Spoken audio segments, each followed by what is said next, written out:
আমি প্রতিনিয়ত মানুষের মাঝে থাকার চেষ্টা করি। তার কারণ হলো যে দেখা গেছে আমরা যদি মানুষের মাঝে যদি ছড়িয়ে ছিটিয়ে না থাকতে পারি, তাহলে হয়তো দেখা গেছে একটি সময় কিন্তু আমাদের মাঝে থেকেও কিন্তু মানুষ হারিয়ে যাবে। তার কারণ আমি যে একটি কথা দিয়ে আপনাদেরকে বোঝানোর চেষ্টা করছি, সেই কথাটি হলো যে প্রাকৃতিক সৌন্দর্য কোন ব্যক্তি ভালো না বাসে। কারণ প্রাকৃতিক সৌন্দর্য এমন একটি জিনিস, মানে গাছপালা যেখানে আছে সেখানে কিন্তু মন ভালো আছে।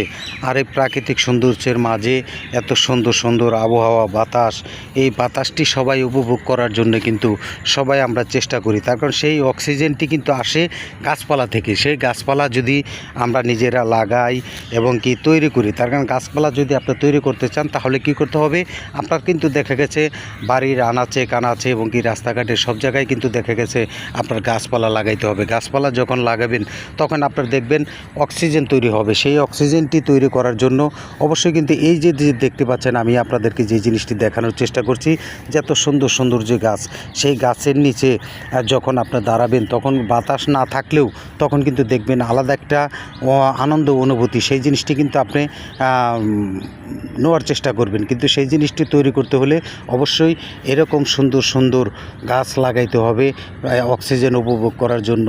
একটি সময় দেখবেন আবহাওয়া এত সুন্দর ভালো লাগবে, সেই ভালো লাগা মুহূর্তটা তুলে ধরবেন।